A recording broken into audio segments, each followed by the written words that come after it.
I don't care what anyone says. It was a brilliant do. We all had a seriously good blowout. We all did a gallon of water, and Jesus did his old wine trick.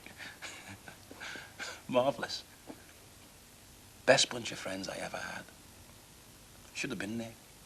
I mean, don't get me wrong. We didn't get outrageously blasted and sing fishing songs. Jesus wasn't like that. Didn't really go in for all that lads on a night out sort of stuff. But we had some laughs. I have to say, Jesus was probably the nicest bloke I've ever met. He was like a brother to me. And at the end of the meal, when he said, "Let us pay," there was none of that, "Hang on, I didn't have a starter," or "Wait a minute, I had lamb and Matthew and Luke had lobster, which cost an arm and a leg." So, there we were, seated at this very table.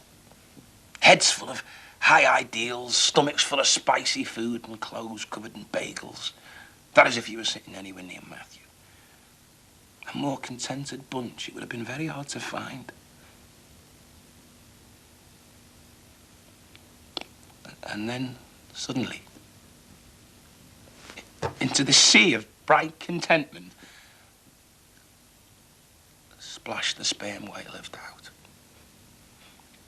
Jesus, the finest person I've ever met, suddenly looked up with what I can only describe as a very serious expression on his beard. The whole table went silent. This guy had so much charisma. I mean, you know, if he'd suddenly said, "Judas, get the bill," or "Judas, marry that donkey," I probably would have done. Nah. He looked up with this about to sing a blues song expression on his face, like he'd just discovered a lead shekel in his change. And he said, "Before the week is out, one of you at this table will betray me." Just like that. Not as a gag, but dead serious. You know that feeling when you're leaving the market and the Romans are watching you and you feel guilty, even though you haven't nicked anything, but you think they think you have?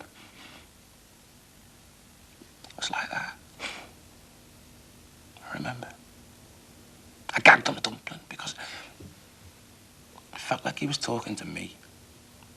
Me, who loved him more than anyone else in the whole world. No idea was further from my mind. Of course, now with the benefit of hindsight and a hangover, the whole thing's a lot clearer. It was that damned messianic prophecy. He was always going on about it. It was written blah. And the prophecy says this, the prophecy says that. And of course, the prophecy said that the Messiah would be betrayed by one of his disciples. So, Muggins here gets cast as the supergrass. He selected me. He selected me to fulfill the most odious part of the messianic prophecy. I mean, apparently it was written that he would be betrayed for 30 pieces of silver.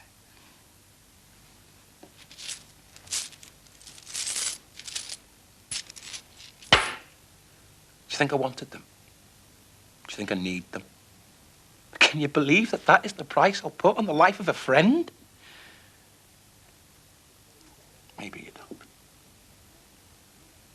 But the rest of this damned and hopeless city does. This very day I heard a woman call to her children, "Run! Run across the street, lest his vile shadow taint you with the stench of deceit." Didn't even know the woman. One bit of bad press, and all of a sudden I've got a smelly shadow.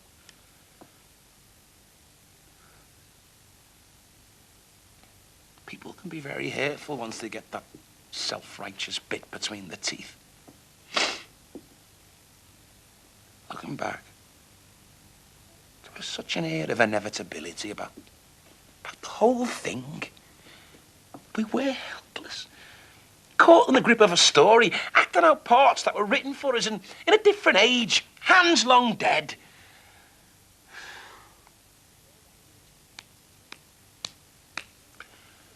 I work night and day keeping that firm together. I mean, you know, it's all right being idealistic and being sensitive, but at the end of the day, the bills have to be paid.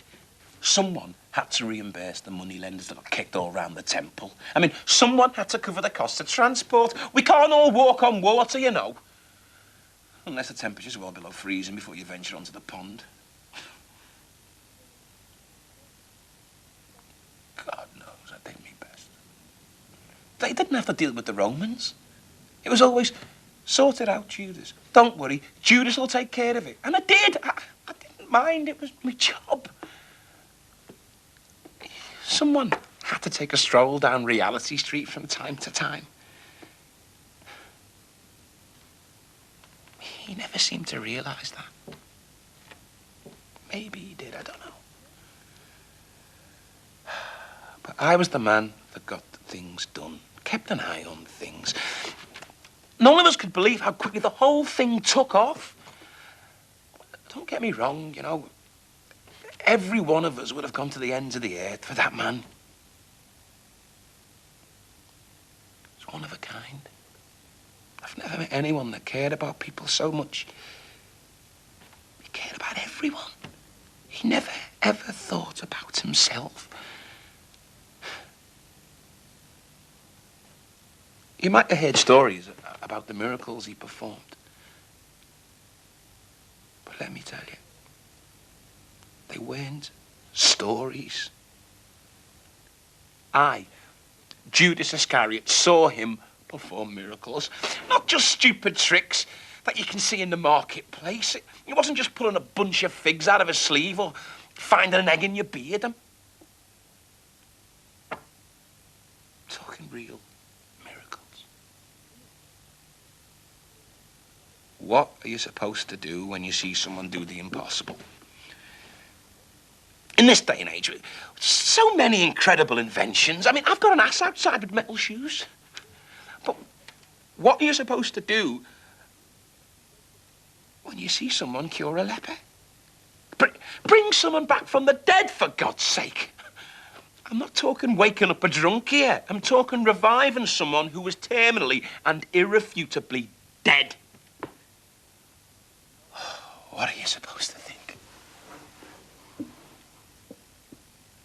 And having seen all that, knowing what he could do, why didn't he save himself?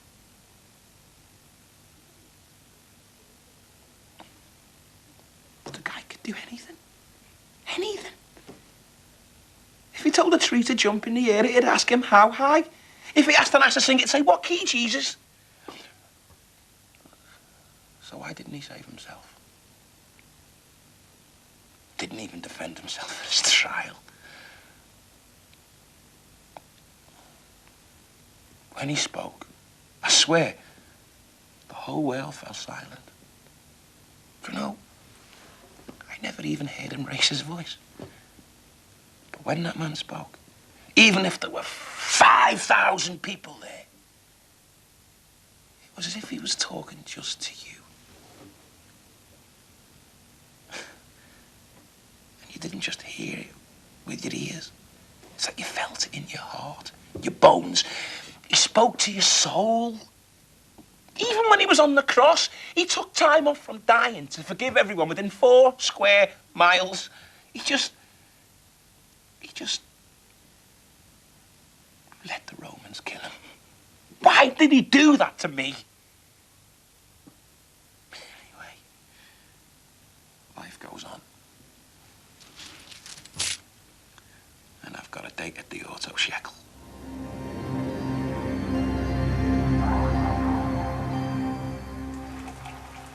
Behold the face of Judas Iscariot, betrayer. Look at me. The man who sacrificed the king of the Jews for a handful of sweaty currency. Traitor to the Son of God. What kind of face is this to inspire such contempt? It's not a handsome face. But yet is there not some mark of honour around the eyes? Some trace of honesty about the mouth? And if so, why is the world now so blind to these things? You see, no man can defend the indefensible. No man can live with the burden of the name traitor. No man can live with this shame. God knows I did my best. I would have died for Jesus and gladly, gloriously.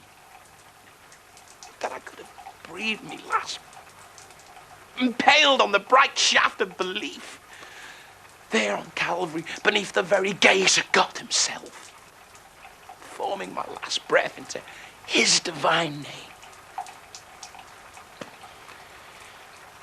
Wasn't to be. In that glorious garden of Gethsemane, fulfilled my role. A kiss to reveal the Saviour, to unmask the King.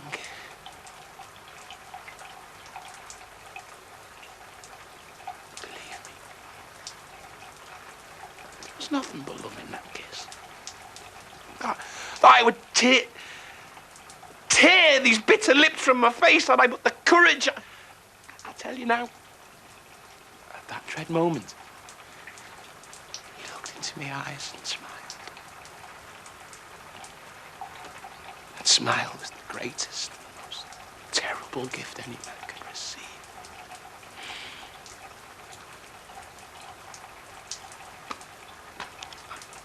I played my part well.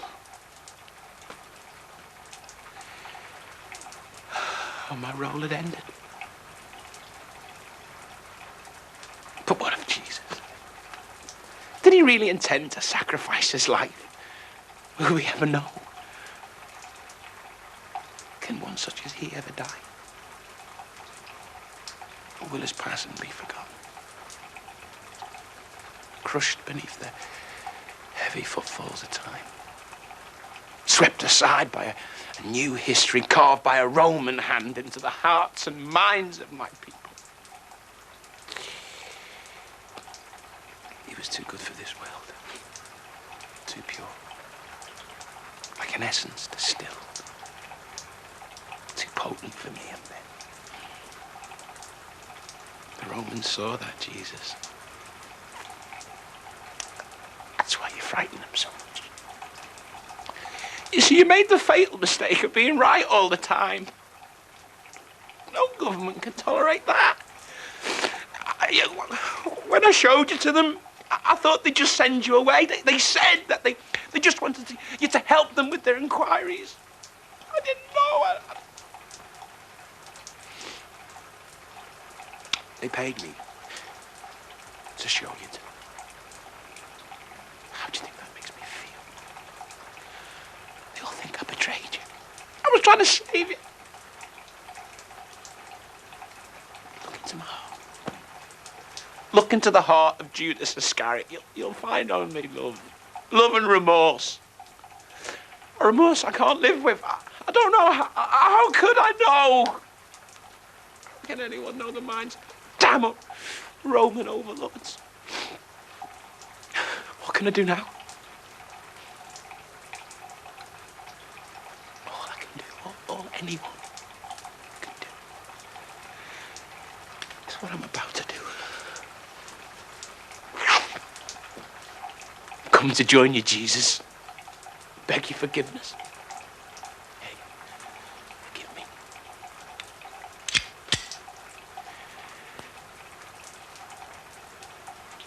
Hey, Jude, don't be afraid.